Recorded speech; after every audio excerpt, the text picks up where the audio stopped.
style. And in order to do that, I'm going to share a story, which is a true story. Okay. So we're going to talk about a male collegiate hockey player. We're going to name him Liam. So Liam showed up in my office one day and he said, I heard you into sports psych. I would like to talk to you.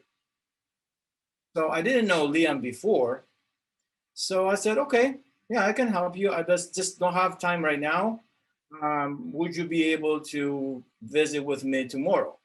So he said, sure. So we set up a meeting for 2 o'clock the next day, and he came.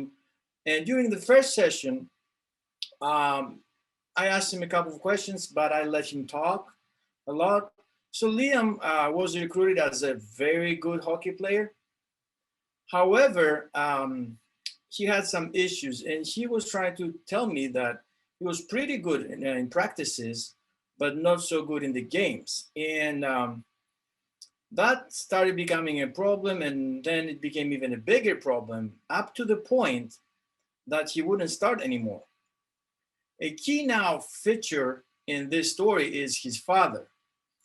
His father really believed in him, and his father was really disappointed with his performance. So Liam was very desperate, not only because he wasn't playing well enough, but also because he was disappointing his father. And as you can see over there, his disappointment had some kind of transferability to other parts of his life. And he was trying to tell me that he was feeling hopeless. And hopelessness in optimistic style is really important. So at the end of the session, I heard his story. I proposed if you would like to self-assess, to assess himself in mental toughness. He said yes. So I gave him the mental toughness index, MTI, which you can see on your right-hand side of the slide. Okay, so there are 8 questions from 1 to 7, and he assessed himself. And that was the end of session 1. Then he came back. I took MTI, I combined all the information I had. I took the scores. When he came in, I explained the scores that he had. And because optimistic style was one of his weaknesses, we agreed that we should talk about optimism and optimistic style first. So optimism, as you can see, is in general expecting good outcomes in your life. And although that sounds very simple or expected, not all people are that way. So I want you to think about teammates or people in your family, right? Some people in general or on average think that things will go their way, and some people no. Okay, so in that very simplistic way, we have the optimists and we have the pessimists. And I'm sure you can think about people in your life or even yourselves if you're optimists and pessimists. Now, I would like somebody to help me with this. Is any coach available to help me out? Anybody? Or Lisa, somebody?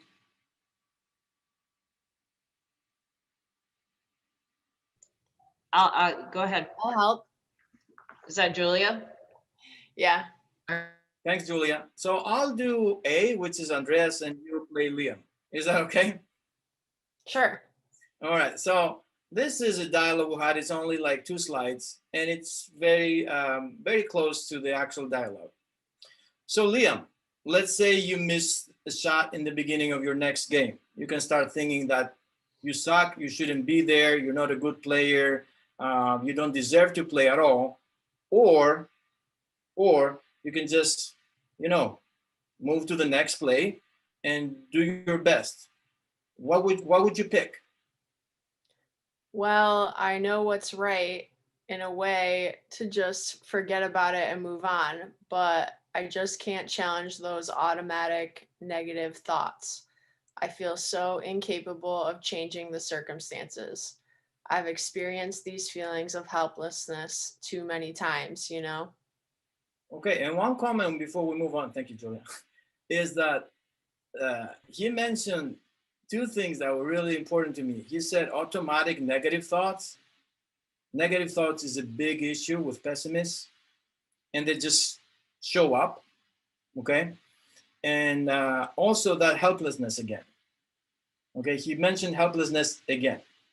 Right, Julia, one more slide. All right, Liam, let me ask you this then. Do you believe that whatever thoughts you have after a missed shot will influence what you do next? Yes, I've noticed that repeatedly.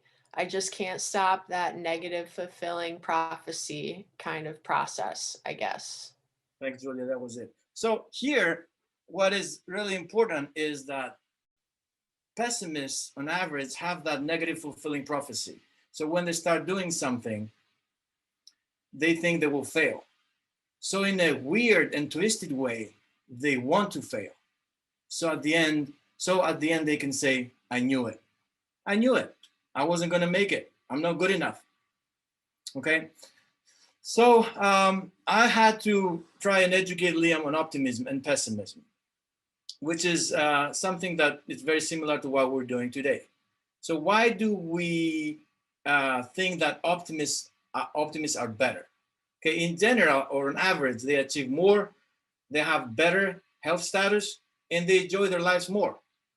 Pessimists are exactly the opposite. The good thing here is that optimism is a set of skills. And as a set of skills, it can be learned as long as you practice it every day. Okay? So, how can we do it? That's the key question. How can we move from pessimism to optimism? It's not easy, but it is something that we can be done. The answer to that question is the explanatory style that we have. So the explanatory style, we usually call it the 3 Ps. Okay? So, do you think that what happened to you is permanent? For example, Liam would say, I'll never make that shot. That's permanent. Okay? Do you think it's pervasive? So if you don't do well in that game, or if you miss a shot, you won't play well for the whole game. Or if you don't play well for the whole game, that will just spill over to you being a bad student or a bad son or a bad boyfriend or a bad friend. Okay? And the third P is personal. You always take it personally. It's always your fault, right? It's never the past. Maybe the past wasn't good enough. Okay? You take everything internally. So here, in order to change from pessimism to optimism, we have to change the style we explain things that happen to us. Okay? Negative things or challenging things. So we have permanent, pervasive, and personal. Now, what we need to understand here is that the way we explain the events that happen in our lives will influence our reactions to them. And that's very important. And I'm going to use a everyday life example. I'm going to use examples from sports, but also everyday life, because these are skills that we can just transfer from sports to real life and from real life to sports. Let's say you have a flat tire. Okay, you have a flat tire. You can just start cussing out and being upset and trying to understand why this has happened to you and just waste more time, because that's how you explained it. Or you can just say, okay, it's a flat tire. I'm going to change the tire. I'm going to move on. No big deal. Same event, different perception. Different perception, different action.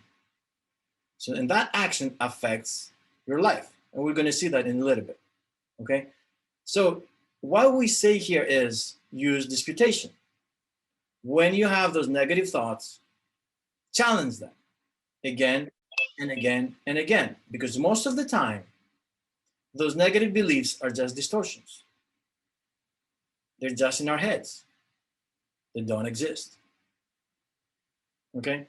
One more thing I want to say here. There is a thing So if you are over optimistic, it is not a good thing. Okay, because if you have extremely high levels of optimism, you can have a lot of problems. It can be catastrophic, actually. Right. So let me give you an example. You've been on a plane, right? You know the pilot. There's a pre-flight check, and they check everything. After they check everything and everything is great, then they can be optimistic that the flight will go smoothly. They just don't leave without fuel. And they're like, it's going to be fine. We're going to make it. Okay. That's over optimism. Over optimism may be catastrophic again, may create a lot of problems. So as an athlete, you do all the prep. You go to practice, you practice intentionally, you eat accordingly, you hydrate accordingly, you sleep accordingly, and then you're optimistic about the result. You just don't show up and be like, we're going to win. It doesn't work like that. Okay? So I created this slide to put everything together. You see Liam, so he's right here, right? And the pessimist will say, will take it personally, as we said. So we just put all the three P's together. That's the explanatory style. Right? The pessimist, Liam, will say, I'm responsible, I missed a shot. The optimist may say, the pass wasn't that good. That's why I missed it. The pessimist will say, I'll never be good enough. The optimist will say, well, okay, I missed this one. I'll get the next one. The pessimist will say, oh, I didn't play well. I'll be really bad at school as well. I'm not going to be good at anything. The optimist will say, okay, I didn't play well, but I'm still a great son to my father. I'm still a great student. I'm still a great friend. Okay? So hopefully you see those two different things. At any point you have any questions or you want to say something, feel free. Okay? We can make it as interactive as you want. So what happened with Liam? So as I'm finishing up the story, we didn't meet a lot of times after this because of our schedules were different. But in one of our last meetings, we created those three phrases, and the athlete or the client has to agree on the wording as well. That's really important, that he can tell himself whenever there are unsuccessful plays, right? So whenever he'd miss a shot, he would say, not me, next time, still a great son. And that was very efficient according to emails I received later, because that really helped him challenge the negative thoughts, stop those negative thoughts, and replace them with this kind of thoughts. Okay? So now it wasn't personal anymore. It wasn't permanent anymore. And it wasn't pervasive anymore. Okay? One thing I want to say, because there is a big debate. A lot of people say, optimists are just selfish people. They never take responsibility. And I'm not a pessimist. I'm just a realist. That could be true in some cases. But this is not the point here. The point here is to understand that being optimistic is about learning to talk to yourself in a positive way during or after personal defeats. Okay? And I want you to remember that. These are the take-home points for optimism. Optimistic style is the tendency to expect positive events in the future and attribute positive causes and outcomes to different events in one's life. Optimism as a strategy of how we interpret adversity in the world can be learned and taught. On average, optimists lead healthier lives and exhibit higher motivation and career success. The explanatory style, the three Ps, permanent, personal, and pervasive, is central to what differentiates the optimist from the pessimist. Use disputation daily. So whenever you have negative thoughts, dispute them, challenge them. Our explanatory style affects how we filter the world, which affects our actions. And being over-optimistic is unhealthy and potentially dangerous. Does anybody